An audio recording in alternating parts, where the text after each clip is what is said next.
Hello, Jennifer Villarreal here. And Rocio Vallejo. Hello, everyone. This is the Sales from the Heart Show, the place where business meets heart and soul.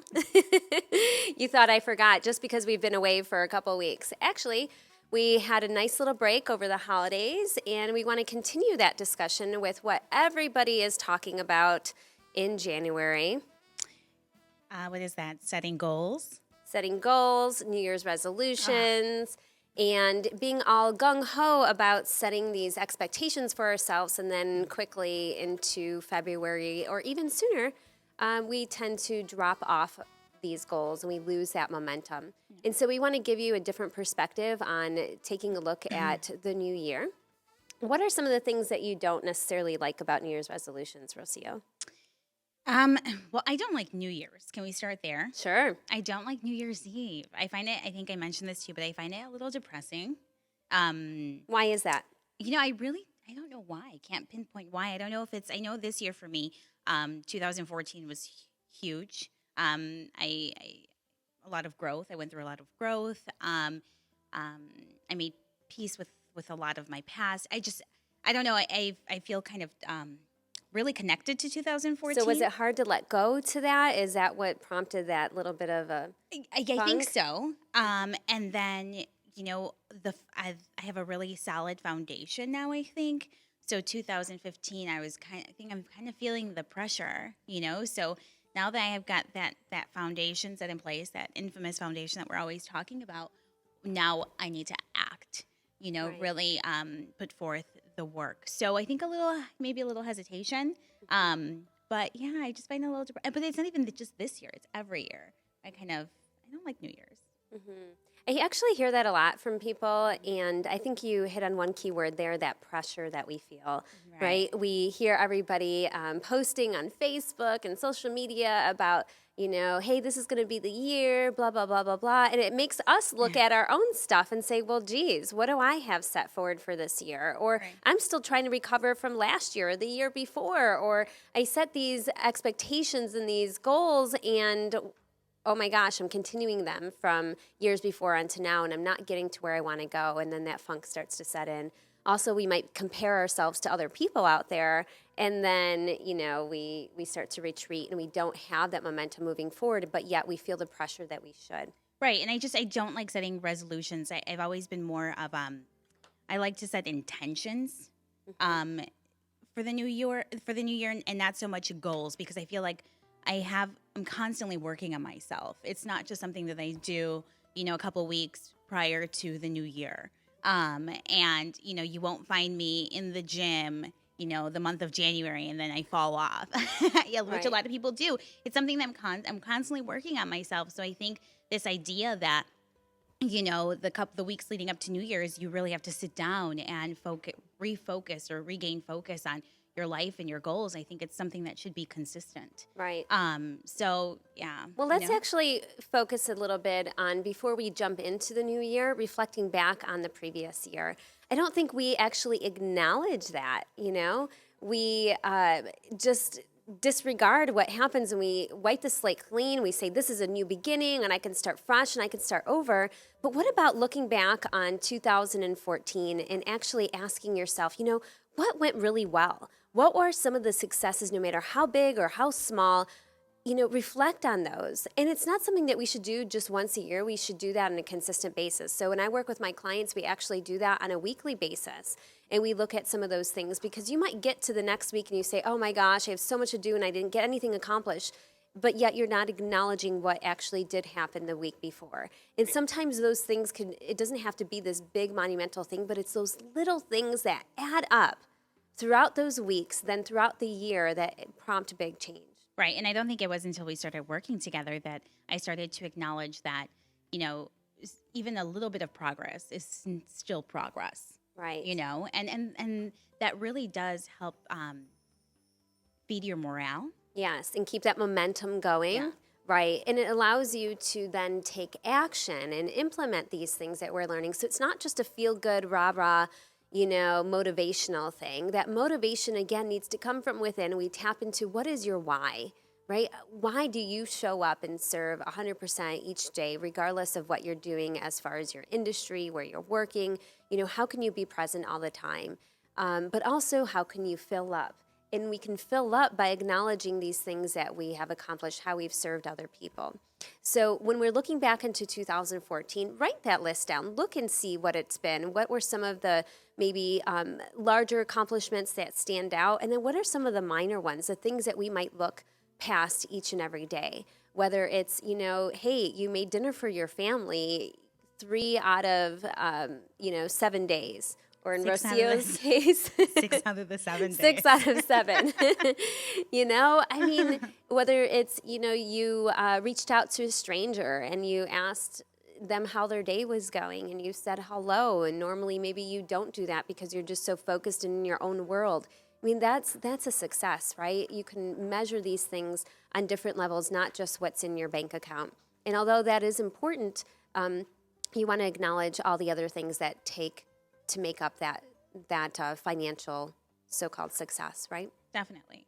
And I think, even for me,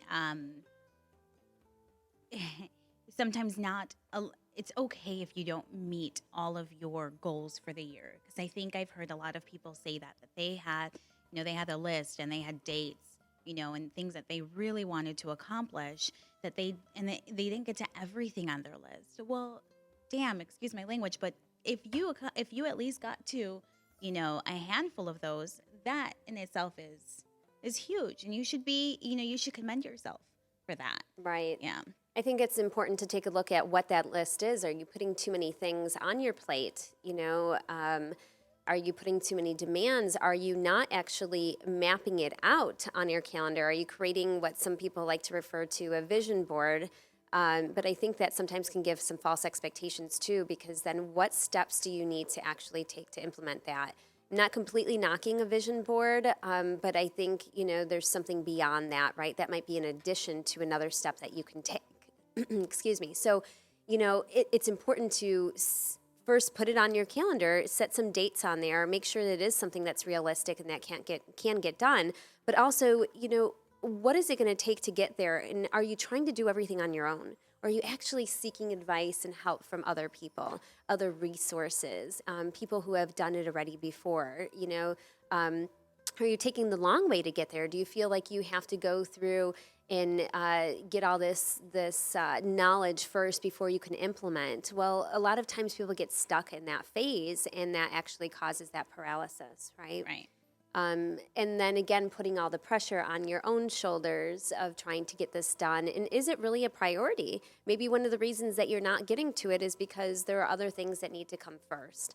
And so that's one of the things that I see when people are saying, well, I haven't hit these goals and I've set these goals for so many years. And also, what is the deeper meaning behind what it is that you're doing? So the most common one is what? Losing weight. Yes. Right? And they say, okay, well, I want to lose, 20 pounds within 3 months or whatever it may be. And okay, well, why? What is the reason behind that? Is it because you want to fit into, a new wardrobe, because you want to be healthier, because you want to be able to run around with your kids and not, be out of breath? Or look better, or feel better. Right, exactly. And then why? Keep digging. Why? Get to the true essence of that. And then if you find that there's some fear that starts to come up, some emotion that starts to come up, then be present with that. Don't try to remove that. Acknowledge it and bring that to a state of neutrality. And if you're wondering how you can do that a little bit more, we'd be happy to walk you through that. I can do that for you in a complimentary, break-free, breakthrough strategy session for 2015. And just send an email to info@salesfromtheheart.com. Yeah, that's great. And, so we spoke the other day, and you suggested that I sit down and I start writing just a couple of things. And so I started doing that. And I didn't get to those lists per se. But in writing, I figured some other things out. And I really want to share them with you. Please do. do. Yes. So what I realized is I've always considered myself, I didn't even realize that I fit into this category until somebody actually brought it to my attention once, but I'm a big picture type of person. And I think that has always kind of been of a problem, because I don't think I ever, how can I describe it? And I'm really bad with all of these like analogies, but it's like I see this big picture and I'm on the opposite end, or I'm across, like it's an island and I'm over here, and how do I get there? And that's where my struggle is. What am I doing? How can I get there? And I don't know, and I think it's because I'm a big picture person that I don't know the little details or the little things that I need to work on to get there. And we've tapped into a lot of those things, but in sitting down and writing these lists, I came to the conclusion that there are certain things that I really need to work on this year. And instead of having goals, there are things that I do want to attain this year, but I'm going to make it my goal to master these things. And so, and some of these things on my list, top number one is budgeting. I'm going to make money my beep this year. I am going to learn the game, and I'm going to master that. So that's number one. Number two is following through. I fall short, I think, a lot. So I'm going to make it a priority to follow through on everything I say. And, I'm going to put myself out there. I will tell you that I'm going to email you, and I will email you, but I will say, I'll email you tomorrow, and I'll email you in 2 days. But I'm going to follow through, and I'm going to make it a point. I don't care if I have to climb mountains or, swim across seas. I'm going to make sure that I email you tomorrow, or that if I say I'm going to call you before 10, I'm going to call you before 10, and not a minute later. So follow through. The third one is consistency. I think I've always struggled with consistency because of the way my view on it. I view consistency as, I've always been an all or nothing type of person. So consistency was like every day at the same time. And so I put this tremendous amount of pressure on myself. But there's something that I've really been thinking about for months now. And I'm like, why haven't you acted on it? And how many more months are you going to allow to pass you by before you do something? Right. And it's the pressure of that, setting that schedule. And I'm like, Rocio, it doesn't have to be every day or every week. Why not once a month, every Tuesday at 7 o'clock? So changing the way that you view that consistency. Yes. So but I never even, I didn't even see it that way. So yeah, let's break those three things down, because I think this is something that everybody can relate to, and it's actually very important. So let's talk about budgeting. When you first heard the idea of budgeting when we were working together, what came up for you? What did you think about when we talked about budgeting? I don't like it. Did it feel like restrictive? Yes, You couldn't. yes, You because weren't I knew going to have freedom. Exactly. I knew it was going to happen. There are things that I love to do. And I was like, once I start budgeting, I'm not going to be able to do those things anymore. Like I love to go and eat out with my family. I mean, I cook dinner like 6 days out of the 7-day week. And from scratch, mind you. So I do like to enjoy and take my family out. I knew that we were definitely going to have to cut back on those evenings out, and shopping every once in a while, and the things I enjoy. So yeah, definitely loss of freedom. Right. And so what you're going to find in reality is you're going to actually have more of a sense of freedom, not only with your finances, but also mentally. See, a lot of times we start thinking about these things, I don't have enough money, or I need to have more money, because we're not actually looking at the truth of the numbers. And we're actually being reactive instead of proactive. And so I am a big fan of using Dave Ramsey's system. I do also partner with a financial coach, a Dave Ramsey financial coach, and we'll be able to offer you some webinars and free teachings that you can actually follow to make sure that you get on track. So before we get into the actual numbers of things, we have to break through some of the emotional blocks that we have regarding finances. That's first and foremost, because I can give you a budgeting tool, and we put that out there at a previous show, and a few of you have inquired about that budgeting tool.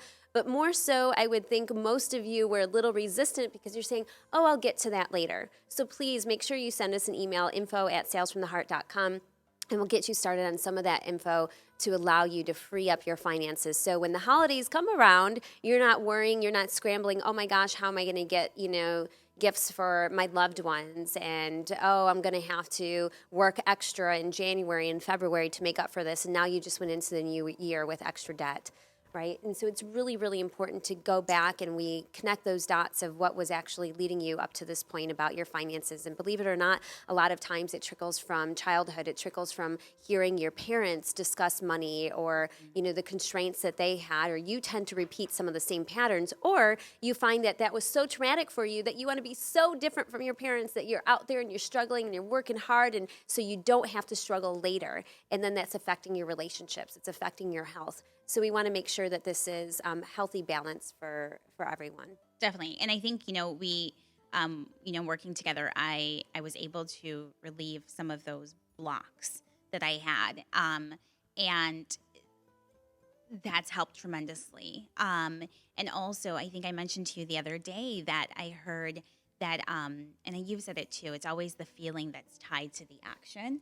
And that's where the problem kind of, lays. But that it isn't money. It's the feelings or this idea of what money will bring you.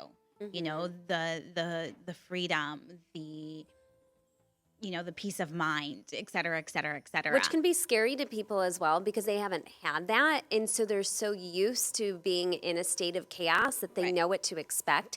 And that is more comfortable to them because then it's a new state of being. And so we'll help you get neutral to that and to not rely so much on our feelings, but more so have control over them too, and acknowledge how we can use these. And a lot of times our thoughts that we keep having is just a way to prevent us from feeling like we might not want to feel a certain way.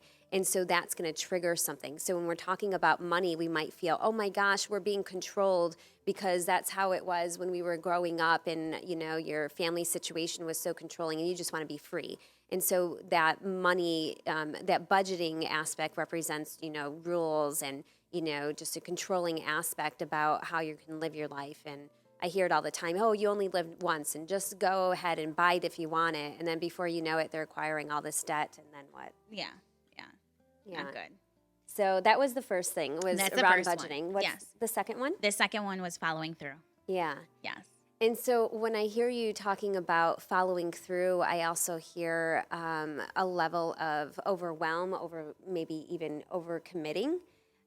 Because if we have so much on our plate and then we'll say, okay, I want to get back to you today with this, but it takes 2 days later. Well, what is it that's making you say you need to get back to them today? Are you trying to people please? Are you having a hard time saying no? Right. I think that's one thing that I do, because I've noticed there are a lot of things that I do that I don't really know why I do it. I just picked it up. So giving like that time frame, that time limit, or that time constraint, I don't know. I think my mother always told me that I like to make my life difficult.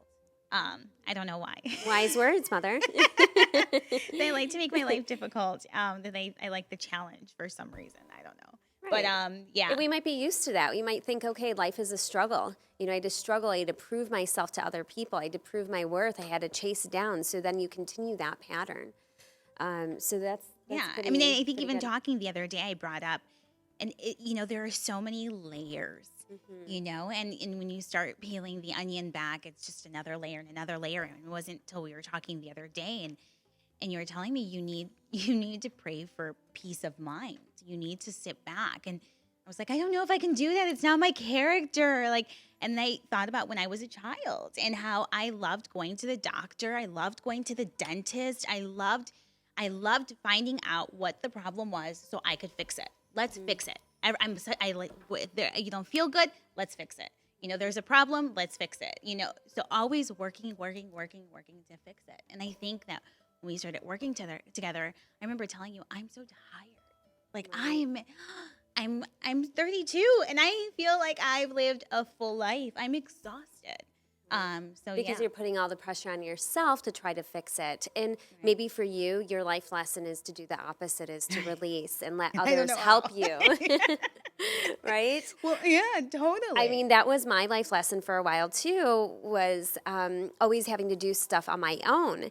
And then I wasn't open to receiving the blessings and the opportunities in front of me. And there were people out there that were willing to do that, willing to point me in a direction of a resource or help me, or even how I got started with my business. It was a gift from somebody so I can put forward with my coach. I mean, who would have guessed that somebody would have given me, more than, I mean, it was about as much as my mortgage payment. Right. I couldn't believe that. And I had to set aside my pride and that stubbornness and say, okay, I'm willing to receive now.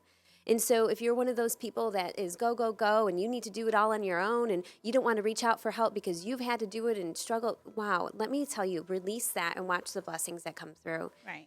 And for others of you out there, maybe you do receive all the time and you do ask other people for things and you rely on handouts and bartering and free deals and blah, blah, blah. Then maybe it's time for you to actually invest in you, Right. right? And acknowledge that worth and acknowledge that, what you put forward will actually come back like you wouldn't believe. Right. And it's funny because you said that, and I found myself in a similar place, just 4 months ago where an opportunity presented itself, and I have to put it out there, but an opportunity presented itself, and I really took it as a blessing, and that's exactly what I was thinking, and we had talked about it. If I wasn't at the place that I was at that moment, I probably would not have accepted that as a gift. Well, turns out, and things can change for the better at any moment. I'm still very optimistic, but I am I'm protecting myself a little bit. Not protecting myself. You have boundaries I have now. boundaries now, yes. But kind of got screwed. And but you know what? I think regardless, I think if this would have happened last year, one, I probably wouldn't have been open to accepting it as a gift. And had I would not be where I am right now. Right. And I was able to really look at that experience or this experience and see it still as a gift because I've learned so much about myself. Right. And being open to those opportunities. And I think the part where we're going to work on forgiveness and some acknowledging some other things that you could take responsibility for as well. Right. And then calling it out for somebody else who didn't take responsibility and holding those boundaries. Right. But I think if we can transform being screwed into, it just didn't turn out 100% as you would have wanted it to. Right. Right. And that's where the planning comes in. That's where the control stuff comes in. And there's still some valuable insight and things to acknowledge there. And I also look at it as a blessing. Would you want to go into partnership with somebody who this is how they're setting the tone, or lack of communication, or lack of following through on their character, their integrity, as much as their heart might be, not want to be, manipulative or screwing you over. Right. I still really believe that those were not the Intentions. Mm-hmm. I really do. And I'm a little more I've always been sensitive, but I think I'm still very sensitive to the fact that I think this person really has a really good heart, and I think they did have the best intentions, but they have their own blocks and their own issues. And that brings up a really good point, because people wonder, well, Jennifer, why do you talk about all this spiritual stuff and all this foofy stuff and all the inner blocks and things when this is about business and you help people expand their business? Well, this is really important. This is a perfect example of how somebody has decided to isolate themselves, sabotage the opportunity because they don't want to connect and reach out. And when you're a business partner with somebody, you should actually be able to have open and honest communication. It's essential. It's a marriage. Yeah. It's like a marriage, and that was something that I kept telling this person, if there are issues, you need to talk to me. I don't Right. I'm very understanding. And if we'll work through it, but we have to work through it together. You can't leave me, just you can't leave me out of the loop. This communication is so important, whether it's with a manager, whether it's with your clients, relationships, significant others. It's so important, and it really does tie into your business success as well. And actually, I'm going to be moderating an event coming up in a few weeks in Chicago, the Chicago area, I should say, up in Lincolnshire at Sullivan's, and it's called Not Another Networking Nightmare, and this is round 2 with the Small Business Advocacy Council, so the SBAC. If you want more info on that, again, you can email us at info@salesfromtheheart.com. You can also find more information on my Facebook page, Sales from the Heart, and connect with me on there, as well as even my personal page, Jennifer Villarreal, and of course, Rocio, if you're open to connecting with people, they can find you if you dig around a little bit. She's can not find me somewhere. as public as I am, No, I guess. and I think a lot of my stuff is still like on private, but yeah, you that's can okay, find little me. by little. Yeah. If we're meant to meet or connect, we will. Yeah, so what was the third thing that you So wanted the to work third on? thing was consistency. Yeah. Consistency. And that was, and like I said, my deal or my issue with consistency was again all or nothing. And it's not having and not being so hard on myself. I think I went on this. I've ran tons of races. I've ran marathon. I put this. I love running, but I did it for 2 years, and I threw myself in. And then did you find that you burnt out? I burnt afterwards? out. Mhm, Yes. because it was this all or nothing type of thing. Yes, and it's been since June that I have gone out running, and it's something that I know that I want to do, but it's balance, Right. I was Rocio. going to say balance. I'm sensing more balance here than consistency, but it ties in together. It ties definitely, Yeah. and it's not relieving myself of that pressure. I was doing everything. I was eating right. I was juicing. I mean, juicing twice a day, every day for 2 years. I found out so much about my body, and what works and what doesn't work. So now this time around, I know what to do and what not to Well, do. I think that's a really, But- really good point. Right. Is finding out what works and what doesn't work. Right. And that's one of the biggest things that we skip when we're looking back on the previous year. What went well, but also what didn't go so well that you can make these minor tweaks, not completely push it to the wayside. Right. This is where Rocio is talking about all or nothing. That doesn't serve us, right? So go back and look, okay, this didn't work, but can you modify it and make some minor tweaks to it? And then all of a sudden watch that take you to the next level. And again, we rinse and we repeat. And then after a few of those trials, if it's still not working for you, then cut that out. Or, again, seek help, ask some mentors, ask a coach, ask somebody. Just ask somebody other than just yourself. Right. And that in itself is so empowering, is knowing what works. Because when you do fall off the wagon per se, like I did, I've gone 6 months now, and I totally, I gained weight. I stopped running. Not that I stopped eating well, but I just wasn't obsessing over it anymore. And now I'm like, okay, so that's another thing this year. I'm not setting I hate saying, it's not, I guess maybe it is a goal of mine, but just, balance, So I juiced Monday and Tuesday. And I'm like, this morning was kind of crazy and I didn't get to it. And you know what? It's okay. You're not going to die because you didn't Right. juice. And you're not going to beat yourself up over right. it. It's okay. Right. It's okay. And I think we come back to those daily successes, those daily tasks, our to-do lists, our action items, whatever you want to call it, on a consistent basis. What is it that you can do, every week or each day that is something small but yet significant that adds up by the end of the year?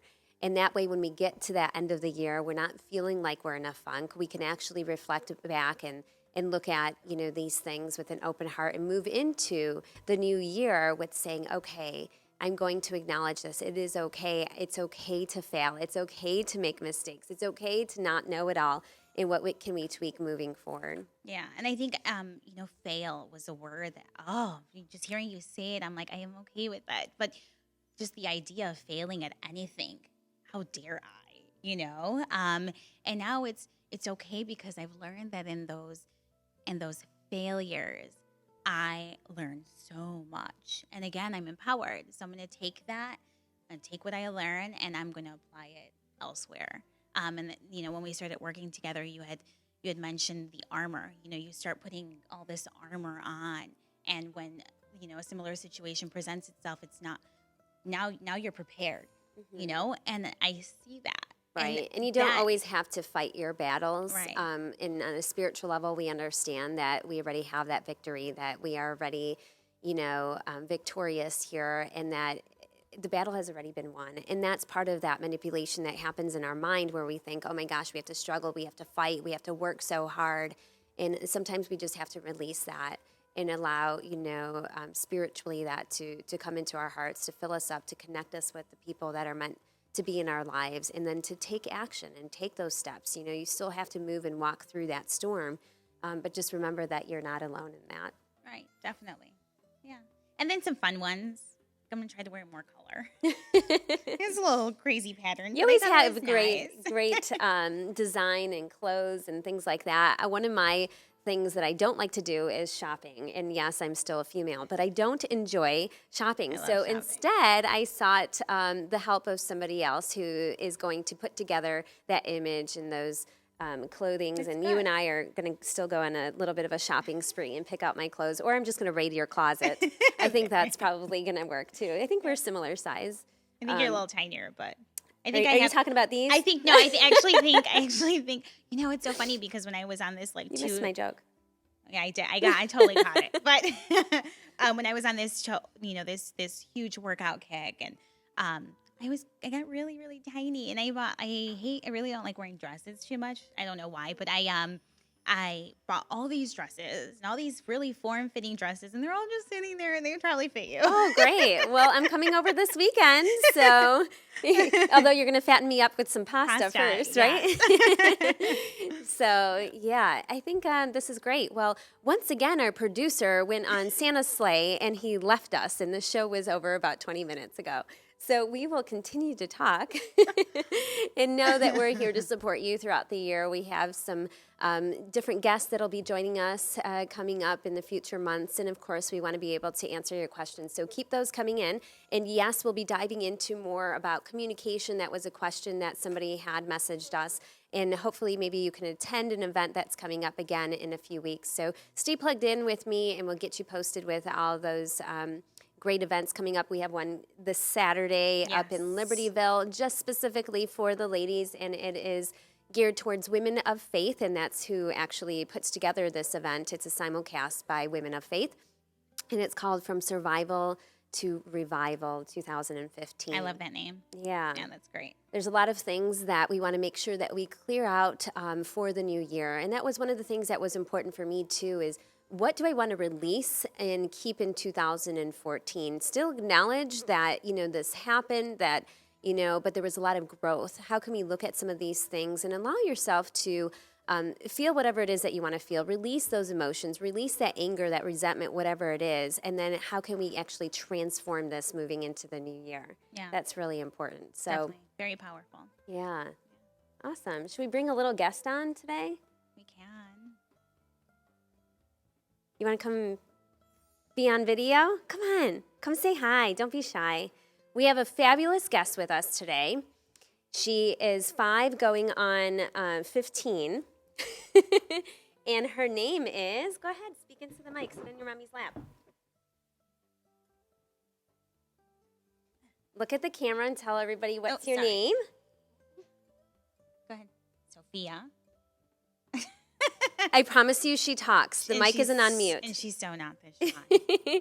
She's only mute, and she's only quiet and shy when the camera is on. So, hint, hint to all the moms out there: when a child is running around, And then Ian, we can't and being a little crazy, We can't leave Ian out. They both got to and stay Ian is a home from- superstar. So come over here, Ian. Tell everybody how old you are, I'm 10 years old. and what do you like to do? What's something fun hobby that you like? Play basketball. Hence the basketball goggles. Yeah. I asked him what a fun hobby it is that he likes to do, and it was basketball. So thanks for joining us, and we look Yes. forward to kicking off 2015 with you. Make sure to reach out and connect. Many blessings. Bye, everyone. Estás escuchando PlanetaXLive.com. Descarga la aplicación en tu iPhone o Android Market.